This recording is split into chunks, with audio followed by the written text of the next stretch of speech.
paglulunsad ng Administrative Petition for Correction Automated System ng Philippine Statistics Authority ating tatalakayin. Kasama si Attorney Eliezer Butch Ambatali, Legal Services Director ng Philippine Statistics Authority. Attorney Ambatali, magandang tanghali po. Welcome sa Bagong Pilipinas. Magandang tanghali, Sir Joshua. Attorney Butch, sa paglulunsad po ng bagong Administrative Petition for Correction Automated System o APCAS, paano po nito mapabibilis ang proseso ng correction sa birth certificate at ibang civil registry documents na ito karaniwang problema ng ating mga kababayan at minsan tumatagal ng taon bago nila makorek? Tama yan, Sir Josh. Ang APCAS natin ay gumagamit ng makabagong teknolohiya para mapabilis nga ang pagproseso ng ating mga petitions for correction sa clerical errors ng ating birth certificate, marriage certificate at death certificate. Pinapabilis nito ang pagproseso dahil sa hindi na tayo umaasa sa manual copies ng mga petitions.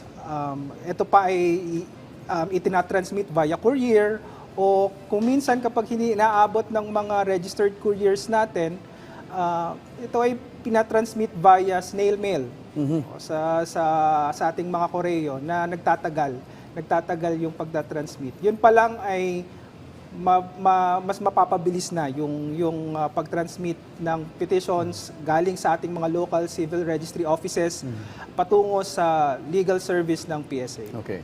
Attorney Butch, yung ilan natin mga kababayan, yung nasa kanilang mga birth certificate, kadalasan yung sa kasarian, yung male-female, nagkakaroon ng hindi tamang indikasyon. So, pakipaliwanag po, ano ba nangyayari doon? Bakit nagkakamali na yung kasarian ng isang tao, ng isang natin individual? Oo.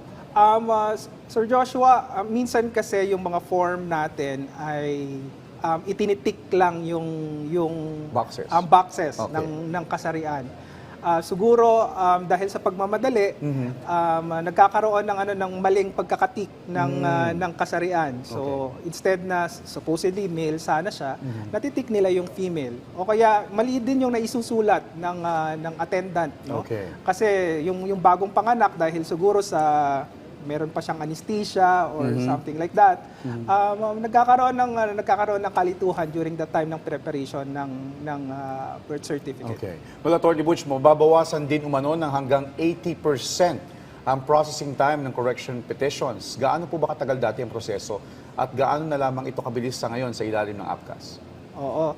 Ang usual na tagal ng pagpaproseso galing sa local civil registrar hanggang sa ito ay ma-review ng Philippine Statistics Authority Legal Service, nagtatagal ito ng 3 to 6 months or mas matagal pa. 3 to 6 months, ito yung normal, yung Normal. Okay.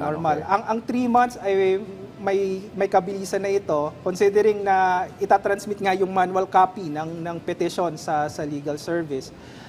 Pero sa APCAS, Sir Joshua, ang itatagal lang nito ay around 1 month. Okay. Around 1 month ng coming from the local civil registry offices. And this already include yung pag-post na 10 days Okay. ng ating mga local civil registry offices. Kasi kailangan na mai-post ito sa kanilang bulletin board sa ating mga munisipyo. O kapag change of first name or change of sex or change of birth date, kailangan itong i-publish sa newspaper ng 2 linggo. Okay. Pero kasama din doon sa 1 month. Oo, Okay. Sir Josh. Alright. Now, meron po tayong mga ilang kababayan din na ang problema ipinanganak sa malalayong probinsya na ngayon namamalagi na dito sa syudad, sa Maynila o sa ibang mga kalapit na lalawigan. Paano yun? Paano magiging proseso? Sakop din to ng APCAS. Sa ngayon, ang proseso natin ay inaalaw natin ang migrant petition doon sa regular na filing ng petition. Sa APCAS, meron na tayong mga plano na include din ang migrant petition. Ang migrant petition ay kung kunwari ikaw ay ipinanganak sa Mindanao pero dito ka na sa Maynila dahil nagtatrabaho ka dito, pwede mong i-file ang iyong petition for correction sa pinakamalapit na munisipyo o city hall kung saan mas madali yung pagpa-file mo ng petition for correction at yung local civil registry office ang maghahatid or magpapadala naman sa iyong petition doon sa kung saan ka nakarehistro. Okay.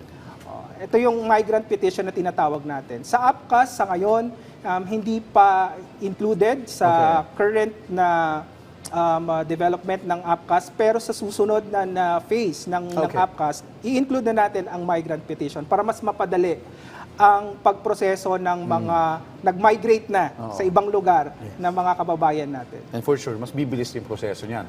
Pero ito po, in terms of security, Attorney Butch, paano po masisiguro ng PSA na ligtas at protektado yung mga sensitibong personal information ng mga aplikante sa bagong digital system na ito, lalo at naglilipanan na yung mga scam at iba pang katiwalian? Yes, Sir Joshua. Nung dinevelop natin ang APCAS, talagang sinigurado natin na sumusunod ito sa privacy by design. Bukod sa kanyang development, naglagay din tayo ng mga policies na yung operations or implementation ng APCAS ay sumusunod sa Data Privacy Act. Isa sa mga in-implement natin dito is that yung strict regulation or control ng mga accounts. Ito ay hindi muna natin inopen sa public. Ang mga inopen lang natin na accounts ay doon sa mga local civil registry offices. Okay. Para hindi masyadong vulnerable ang ating sistema. Bukod dito, hindi mabubuksan ang APCAS kapag hindi nakapasok ito sa virtual private network na ipinoprovide ng PSA. Bukod nito, gumagamit tayo ng multi-factor authentication para sigurado tayo na yung may-ari lang ng account ang makakapasok sa ating system. Okay, that's good to hear. Now, balikan ko po yun, nabanggit kanina na mga human errors, yun nga, minsan nagkakamali ng box na tinitik in terms of gender and other information. Sa tingin niyo po, paano po makatutulong itong APCAS para mabawasan yung backlog at yun nga po mga human errors sa proseso? Yung nakikita natin na pagbabago or yung kamalian doon sa pagpe-prepare ng birth certificate or marriage certificate, may iwasan natin to sa digitalization. Meron po kaming isang inilulunsad naman ngayon, yung electronic CRVS or electronic CRS system, Civil Registration System. Dito mas magkakaroon tayo ng mas konti na na error doon sa pag-prepare ng mga civil dahil sa merong yung system na yon through a digital platform. Dito naman sa APCAS, may iwasan naman yung maling pag-prepare ng petitions. Okay. Dahil sa meron tayong ginagamit na feedback mechanism. Kapag nakita ng reviewer na may inconsistency doon sa petition at saka mga supporting documents, pwede naming ibalik muna, hindi muna namin siya didesisyonan at ibalik at i-correct ng local civil registrar. Yun po yung yung sinasabi natin na reduction ng human errors in the preparation of the petition for correction. Okay, not for the registration. Okay. Yes. Iba Separate pong pa yun. yun. Separate yun dahil dito yung APCAS pala is for the petition, for the correction. Now, can you explain po, ito po, doon sa APCAS po, paano po naging mas simple yung proseso mula sa dating 12 steps na ngayon ay 6 steps na lamang? Opo, Sir Joshua.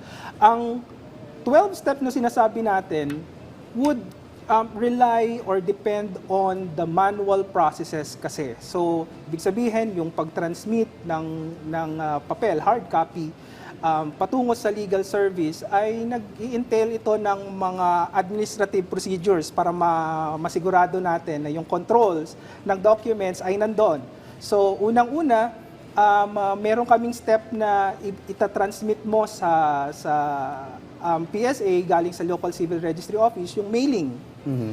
Pagkatapos ng mailing, kailangan naming ma-receive yon at bubuksan namin yung parcel. So meron pong unboxing na nangyayari sa legal service every time na makaka-receive kami ng petitions. Itong mga administrative processes na to, ito na yung natanggal doon sa APCAS. Sa APCAS kasi wala ng physical transmittal ng mga documents, it will be done online. All the transmittals are done online. And the decisions, even the transmittal of the decisions, going back to the local civil registry offices will be done online. Kasi nagpapatagal nga doon yung snail mail, yung sa courier, yung pagtatransmit ng mga dokumento. Ito po, may mga bagong requirements po ba para sa mga nais magpa-correct ng kanilang pangalan, birthday o kasarian sa ilalim po ng bagong sistema? Wala pong bagong requirements dun sa documentations na kailangan para makapag-file ng petition. Ang mga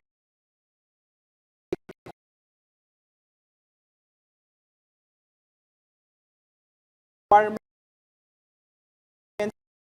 mga documentary requirements na ating mga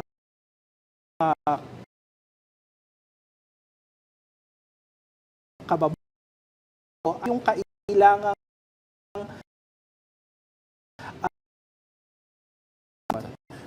Binanggit din Attorney Butch na ng PSA kanting kailangan magsumite ng medical certification. Opo.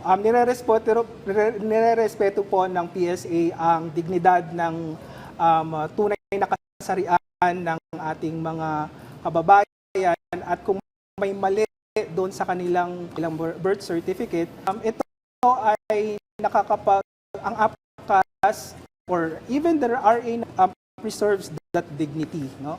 Ang pagsasubmit ng medical certificate doon as a requirement para ito ay makakasigurado tayong sinuri ito ng isang eksperto, no? So pinapangalagaan na to na maitama ang kasarian ng isang individual. Okay. Attorney, sa kasalukuyan po, ilang local civil registry offices na po ang gumagamit ng APCAS? Meron po ba tayong plano na mas palawigin ito nationwide? Yes, Sir Joshua. As of April 30, 2026, we already have 200 APCAS. No?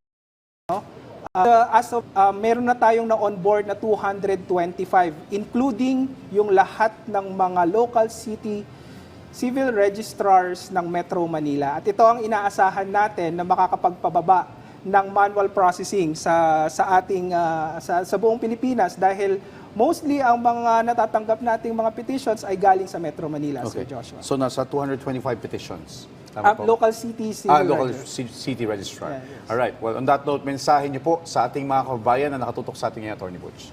Opo, antabayanin niyo po ang mga updates natin hinggil dito sa APCAS at meron na po tayong mga local civil registrars na naka-onboard dito sa APCAS at ready na po sila na tumanggap ng mga petitions sa APCAS. Kung hindi naman po naka-onboard pa ang inyong mga LGUs sa munisipyo at mga syudad sa APCAS, pwede nyo pong isangguni ito sa ating mga local government units para once and for all ay mag-onboard na po sila sa APCAS. Okay. So yung proseso naman na yun, mabilis lang naman yun. Once they go on board, pwede na silang tumanggap ng petition.